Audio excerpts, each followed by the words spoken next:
So this is a backdrop from Kate's Backdrop. As you can probably see, this is my props, but behind is the backdrop. So let's go have a look at it. Worth noting that it's got great shadows. As you can see here, like we're on a slight angle to it and it looks so 3D.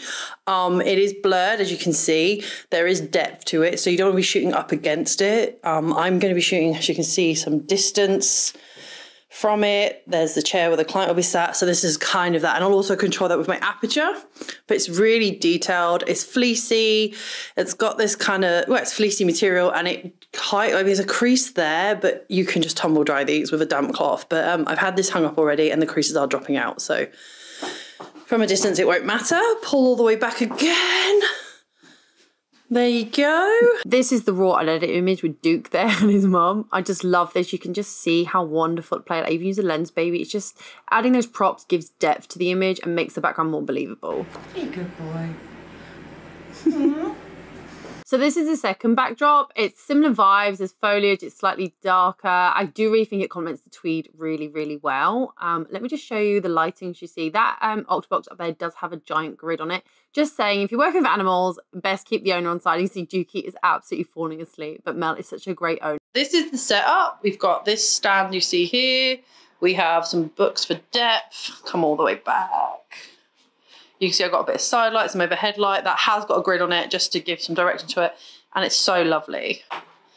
If you come here, you can see the detail in this background. It's so nice. Ignore that fan. Some detail. It's actually a really vibrant green. It's lovely. Great shadows, great depth. The floor's darker, natural gradient to the light, which I think is really important when you're buying backdrops. I did some shots in the original outfit and I really love these. They were so simply done and she's beautiful. There was an outfit change. Mel has a plethora of vintage outfits and it's just so great. Dukey is absolutely falling asleep, completely unfazed by those flashing lights. What a star. I want to reiterate, using props to add depth to your image will really help you balance out the idea of using these kind of backdrops. Definitely putting something between your client and the camera, and then between your client and the backdrop can really help. But obviously Dukey is just the winner. Sorry, I'm in love with this dog so much.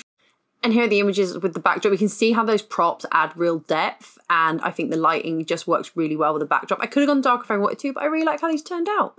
If you're using backdrops, I definitely recommend having a look at Kate's Backdrops. Yes, I have a discount code somewhere in my description. They did not pay me to do this video. They did send me the backdrops, admittedly, but they gave me no guidance on what to do with the videos or even to do these videos. But I hope you really enjoy them and this helps you develop your photography further. Don't forget to like, subscribe, and I'll see you all in the next video. Take care of you.